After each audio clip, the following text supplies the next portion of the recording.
The second challenge of the biggest boss tournament in BTD6 history is finally here, and it is normal Bloonarius on the map Peninsula with least tiers. Sounds pretty simple, but when you look at the restrictions, it gets really interesting. They banned Geraldo, which is normally viewed as the best hero for least tiers, and they banned some of the best towers as well, such as Ace, Dartling, Heli, and Super Monkey. So how many tiers is it going to take me? Let's find out. And also, just a side note about the boss tournament, I am not actually in the tournament itself. I missed the qualifier round as I was super busy. I talked about this in a previous video, but due to popular demand, I am still participating in the challenges and making content on it for you guys. So if you enjoy that, please hit the subscribe button. Now onto the video. Alright, here we go. Peninsula least tiers. We are going to start with one tier used on a base engineer right here on this little grass platform at the bottom, and then I'm going to place my hero Benjamin next to the engineer.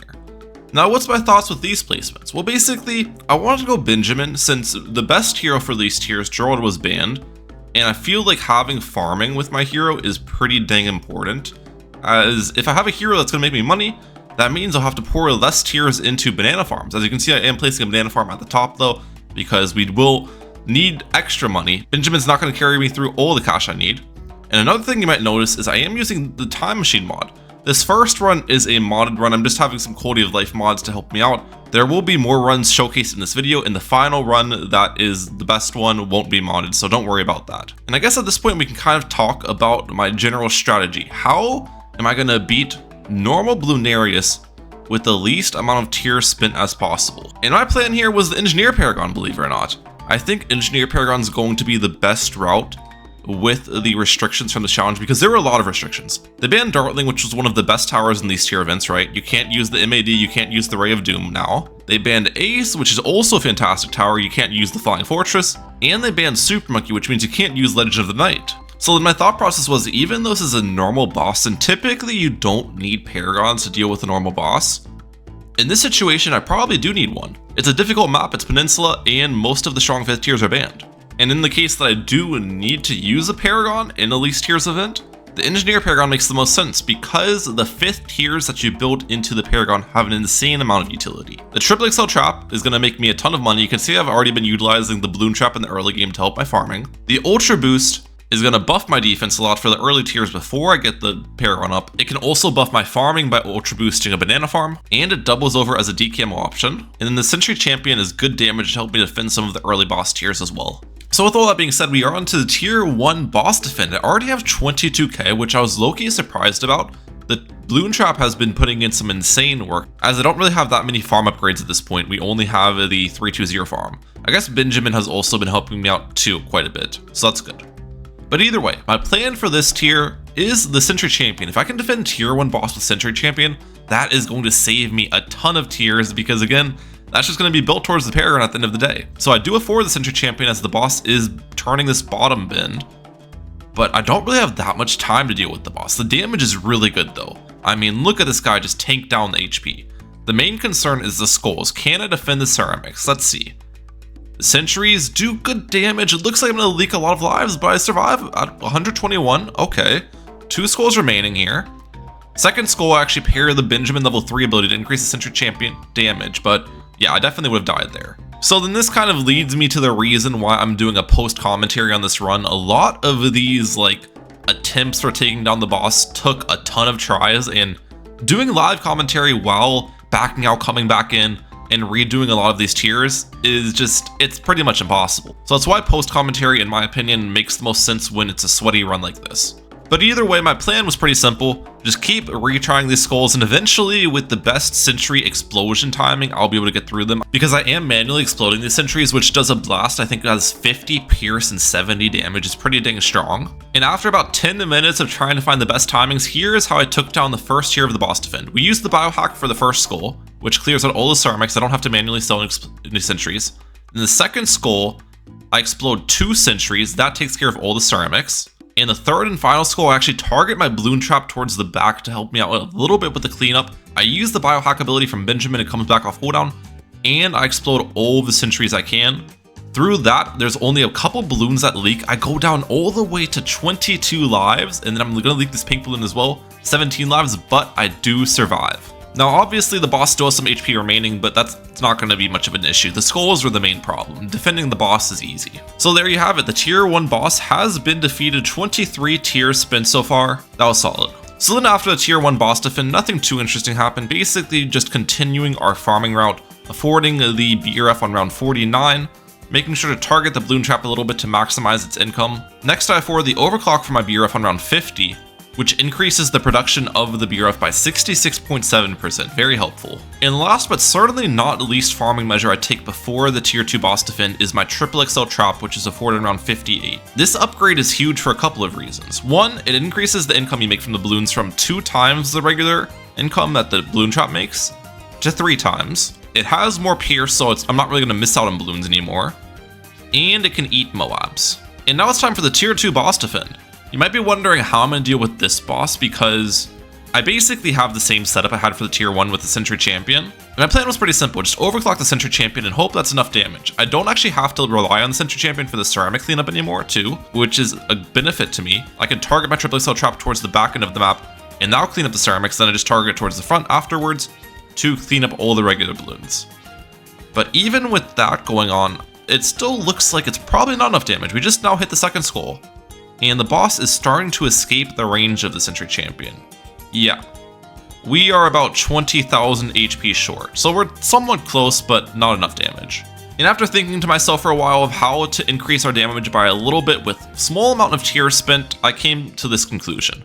Let's get deconstruction on our Sentry Champion. That increases the damage from 3 to 4 with the plasma sentries, which might be enough extra damage. I also made sure to target the Sentry Champion on strong this time. I think last time I had it on first targeting, which means the sentries were wasting some shots on the ceramic waves. But either way, let's see if this does it now. We are hitting that second skull as the boss is turning the bend, which I think is the correct pacing, making sure to target the triple XL trap once again. This third skull is the threat. Does the triple XL trap clean up all the ceramics in time? And it does, okay. Now the question is, can we deal with the boss before it escapes the range? And we do. So we spent 2 extra tiers, but we made it happen. 28 tiers is my current score, which means if I were to just get the Engineer Paragon right away with my setup, not buying anything else, our final score would be 30 tiers because I have to buy Ultra Boost and then buy the Engineer Paragon. Unfortunately though, I don't have near enough money to make that happen, so we will have to spend quite a bit more tiers. And the next tier I spend ends up coming after round 72 concludes. Collecting this trap gives me enough cash to afford my Banana Central. Now my income is going to be very solid. Then on round 77 with the trap collection, we do afford our Ultra Boost as well. And with that Ultra Boost, I end up starting to alternate my stacks, using a stack on the banana farm, then using a stack on a spike factory at the end of the track. What's my plan with the spike factory? Well, the plan's pretty simple. I need something to take care of the tier 3 boss. My Sentry Champion definitely does not have enough damage, and there's no shot I'm affording the Engineer Paragon in time. So for those reasons, a Supermine should take care of the boss. And speaking about the boss, it is now out with 350,000 HP. Obviously, I don't have the cash for the Supermines yet, but with our Ultra Boosted Banana Central, our Triple XL Trap, taking care of the regular rounds, we do make cash pretty quickly here. And what I actually end up doing is Ultra Boosting my Sentry Champion just to increase the Sentry Champion's damage while it's in the range of the Sentry Champion, buying at least Supermines in round 82. That'll start building a nice little pile. And then we do Ultra Boost to the Supermines as well after purchasing it. That has 3 stacks so far. And I guess the damage of the Sentry Champion is definitely not negligible. You can see it's already done about 50k, which is solid, but there's no shot it would have soloed the boss in any universe. Maybe I could have spent 5 tiers on something like a Homeland Defense. I don't think a Homeland Defense would have added enough damage though. I feel like the best use of 5 tiers here was Supermines. That allows me to take down this tier. The first 2 skulls are pretty easy. The third skull is going to be the threat though. Does the Supermines have enough damage to take care of all the insides before they leak? Let's see. Mobs are coming out. 5 stacks in the Supermines. Oh, and we do survive somehow. That looked really close. Okay. Tier 3 boss is now defeated. 36 tiers spent so far. If everything goes according to plan, we only need to spend 1 more tier, which is our Engineer Paragon, and we'll have a final score of 37. So after 13 more rounds of farming, targeting the balloon trap a little bit, Ultra Boosting my banana farm, we end up with $563,000 on hand going into the tier 4 boss defend. And the plan's pretty simple this tier. Just defend some of the early balloons with the Triple XL trap, make as much income as possible, get a little bit more pops on my Engineer, and then buy the Engineer Paragon before the boss leaks out. And remember, I can also sell the farm and sell my supermines to get the engineer Paragon up too. But in my opinion, it was smarter to keep the supermines around. I don't actually need the extra cash for degrees. We just sell my banana farm, get it up, and we get degree 31, which is fantastic. Through my testing, you only need degree 20 engineer Paragon to take care of the tier 5 boss, since, again, it's not an elite boss, it's only a normal boss. We place down the sentries now at the bottom right-hand corner next to Benjamin, and the damage is pretty good. Some of the shots are actually getting blocked from the purple balloons, but we should be completely fine. The skull insides got dealt with almost immediately. We place the blue sentry in the back next to my supermines, and yeah, the boss just gets absolutely torn through. Now it's time for tier 5. The only thing I did in preparation for this tier was placing all of my sentries towards the front of the map so then I can utilize the sentry explosions for a bit of extra damage, and just want to make sure the sentries are attacking the boss at all times as well.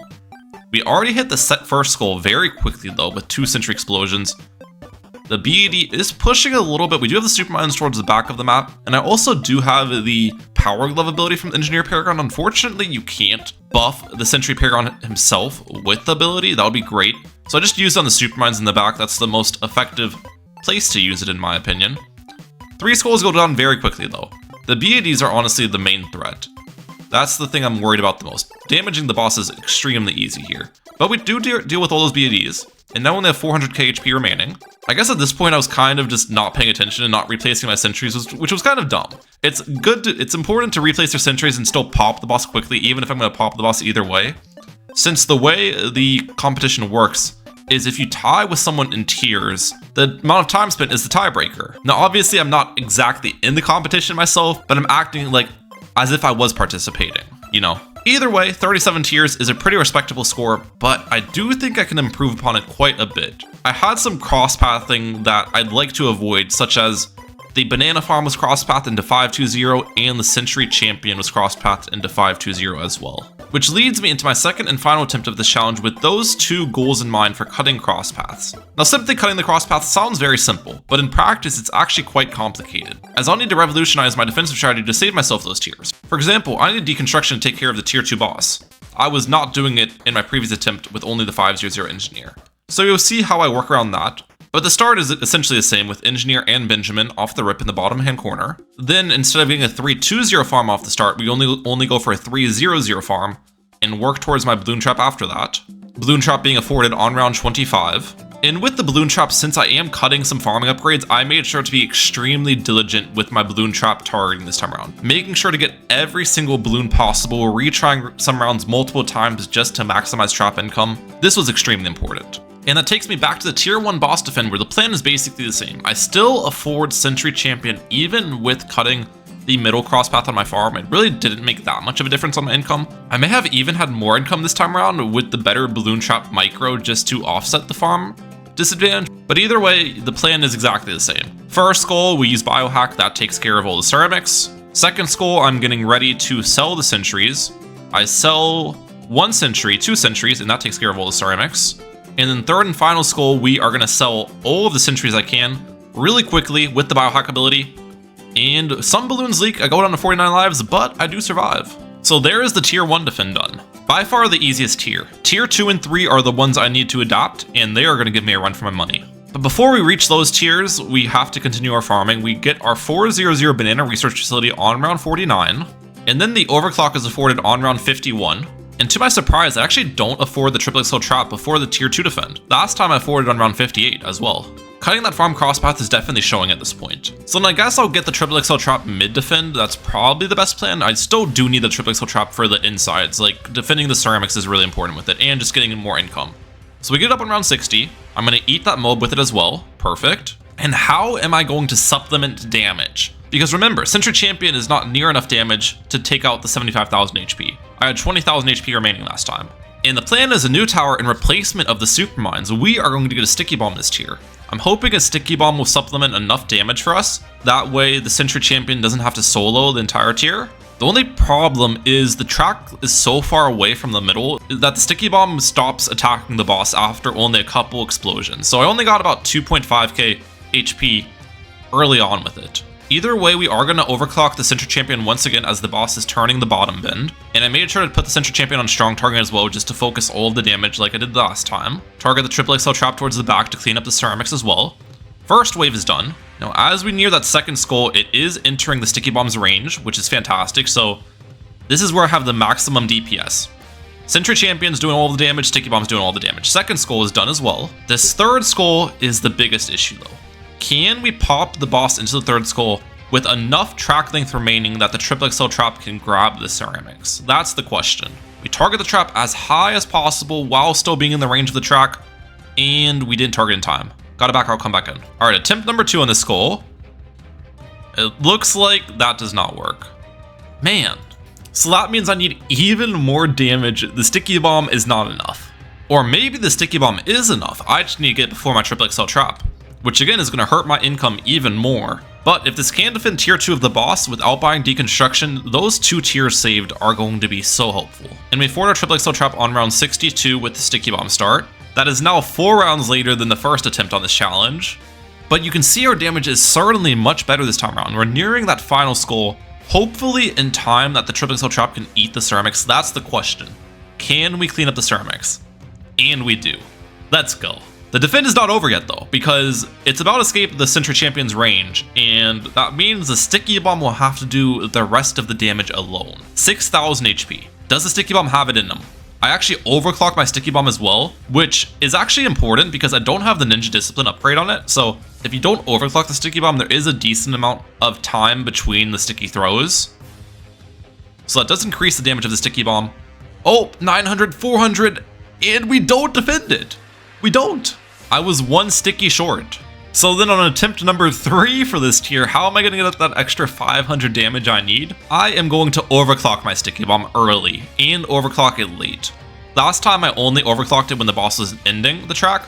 This time we'll have it overclocked pretty much the entire time that the boss is inside the range of the Sticky Bomb, but not inside the range of the Sentry Champion. Which obviously does hurt my farming even more because that's an overclock that I didn't use on the banana farm early, so triple XL trap this time around is afforded near the end of round 62. These farming hits are definitely going to hurt me later in the run, but we'll see if I can figure it out. That did make the difference though. You can see we are dealing with this boss right before it escapes the range, 400 HP remaining. The boss is dead. Tier 2 is finally defeated. This time around, I actually buy Ultra Boost before the Banana Central, and the reason behind it is it's necessary. This is because I don't have Supermines this time around. I'm going to be utilizing Master Bomber, which Master Bomber is great, don't get me wrong, it's cheaper than Supermines as well, but it doesn't deal as much damage. So I'll need the Sentry Champion to do a lot of damage for me as well. I do still try to squeeze out some farm income though, alternating stacks between the BRF and the Sentry Champion. On top of that, I am also targeting my triple XL trap in a way to stall these rounds to the maximum length while still making sure to grab the BFBs at the end with the trap for the income. And through this tedious process, I am able to get the 9th stack on my Sentry Champion on round 79, and I think we have 3 stacks on our banana farm currently. By the way, you can see I still do not have Banana Central. Banana Central will be bought after the tier 3 defend. Super late. But here is the tier 3 defend. Does the Master Bomber work? That's the question. 350,000 HP. I am actually going to use 1 Ultra Boost stack on my Master Bomber early as well, which again helps the downtime between the sticky explosions a little bit since I don't have the Ninja Discipline upgrade. And it just throws more of the Flash Bomb attacks too, which deal a little bit of damage against the boss, so it is helpful, and it is necessary too. I even end up using a 2nd Ultra Boost stack on the Master Bomber as well, before the boss enters the Sentry Champion range. Then when the boss is about to turn the bottom bend, I use the 10th stack on my Sentry Champion, and we are nearing that first skull. 267,000 HP. I think the Master Bomber does 3,000 HP per explosion, which is pretty good. Now, the good thing is I don't actually have to target my triple XL trap for the Moabs. The 10 times Ultra Boosted Sentry Champion is more than enough to clean it up, so I can focus my triple XL trap to just make income for the majority of this time, which is great, as I need that income. Like, my farming is way behind where it should be, so every dollar I can squeeze out is very important. Second skull, though, it looks like I need triple XL trap. Okay. So this time around, we are going to target the trap towards the back end of the map, of course. Let's see if that can clean up the Moab insides I needed to. And it does. Now we target it back to the front. And we do afford Banana Central at this point as well, round 83. Much later than last time, but thankfully we do at least have it up. And we slowly progress towards this last skull. 130,000 HP remaining. This last skull is going to be the deciding factor pretty much. Can we reach the skull in time that the triple XL trap can snipe the insides? That's the question. I'm going to target it as far as possible. Oh man, we hit the skull. Are the mobs entering the trap? It looks like they are. Awesome. Now once again, the coast is not clear. Soon the boss is leaving my Sentry Champion's range, and the Master Bomber needs to clean up about 50,000 HP on its own. Now the good thing about the Master Bomber is it has map-wide range, so we don't have to worry about it escaping the range like I did for the Sticky Bomb. And just 3,000 damage per explosion instead of, I think, 500 for the Sticky Bomb, so those are definitely benefits. But it's still going to be incredibly close. I mean, look at this, 13,000 HP, 10,000 HP, 7,000 HP, the boss is escaping, 4,000, 1,000, one more explosion, please. And we get it. Tier 3 boss goes down. Let's go. Now here's where I do something pretty interesting. I actually end up selling my Master Bomber. The Master Bomber has already done its job, helping me out through the Tier 2 and Tier 3 defense. We are going to be getting up our Engineer Paragon for the Tier 4 defend. And the reason why I just don't keep it before then is because it has map-wide range. It's going to snipe my Triple XL Trap income. I need the Triple XL Trap to make as much money as possible. So it sounds like a great idea in theory, but in practice it actually causes a new issue, and that's just defending the regular rounds. Triple XL Trap can't keep up, so I have to start ultra boosting the Triple XL Trap a little bit. In addition to ultra boosting my banana farm, I'll have to split the ultra boost stacks. Round 95 was an absolute doozy though. I needed to ultra boost my ultra boost, believe it or not. Increase the rate that's producing that foam, you know what I'm saying? And that can decam all the balloons now. But then I have to still defend the DTs, which is definitely a challenge. Once the DTs start coming out, we are ready to target the Triple XL Trap. I target towards the bottom. I'm ready to overclock my Triple XL Trap again as well. There we go. And then I also need my Sentry Champion to put in a decent amount of work too against the DTs that slip by. I use the Biohack ability from Benjamin to help my Sentry Champion damage. All right, Biohack's about to die off. Everything gets stunned for a second. And one DT remaining, we get that dealt with. Oh my gosh. All right, after the grueling round 95, we have now reached round 98, which is even more difficult. I'm trying to focus my Triple XL Trap currently to clean up the ZOMG insides, so then our Sentry Champion can ideally deal with the BFBs. And after focusing the ZOMGs, I try to deal with some of the BFBs towards the back, but I do actually need to snipe the balloons in the front now, in which keep the Triple XL Trap targeted there. Can this defend though? That's the question. It's going to be crazy close. I try resetting the trap, but between the time 2 ceramics sneak by, and I don't think I would have even defended that anyways. So after many attempts on this round, here is the solution I came up with. We actually end up using the Biohack ability from Ben to downgrade a bunch of the BFBs on the back end of this round, and focusing the ZOMGs with the Triple XL Trap at the front of the round 2. And this ends up clearing out every single ZOMG, thankfully. Then I can target the Triple XL Trap towards the back to help me out for the back end. And we're good. Only a couple BFBs remaining. And everything's dead. Let's go, round 98 is completed. So let's start tier 4, 750,000 HP. Get a bunch of farm income at the start of the round. Ideally, I delay my master builder as much as possible. I currently don't even have enough cash for it, but I'm close to having enough cash. With selling my banana farm, I make another about 100k, so we need 550k on hand, which we do reach that amount on round 101. But you also need to remember, I can't just build it willy-nilly. I need to build it at a timing that I don't die against balloons. You can see I was actually about to die against balloons there. So what I do on round 101 then is use Benjamin's Biohack once again to downgrade all of those balloons coming out. 2000 IQ. Then on round 102, I now have enough cash for my Engineer Paragon. I sell the farm and get the Engineer Paragon at the bottom with max cash slider, degree 25. Much lower degree than I got last time, but it still should be enough. And I got it in a pretty weird spot as well. The reason I got it here is because I needed it to not miss shots, so then I don't die against the regular balloons. And this location has some pretty decent lines of fire, so then I accomplish that. But we get our upgrade sentries at the bottom as well, and I end up using the power glove ability on Ben because it's really the only place I can use it. Remember, I don't have a super mines to ultra boost this time around. With all 3 sentries placed though, this should not be a problem. All of those ZOMGs just get wiped out almost instantly. And yeah, you can see we are just tearing through this boss. All 3 skulls go down in a blink of an eye. Tier 4 boss is finally defeated. The tier 5 defend is virtually the same as before, just with a different Engineer Paragon location. We have all 3 sentries centered towards the top of the map. I'm going to utilize the sentry explosions early on as well, just to increase the damage. The only main difference, once again, is I don't have the super mines in the back, which is why the Engineer Paragon placement will come in clutch to clean up some of the insides for us. There we go. And we're nearing the final skull of Bloonarius when it's on top of my Engineer Paragon, blocking the pierce. So can I deal with these BAD insides? Let's see. I have everything on first targeting. I'm targeting the laser sentry, and we do end up clearing it out. Nice. Boss is going down. 33 tiers has been achieved. We cut 4 tiers, guys.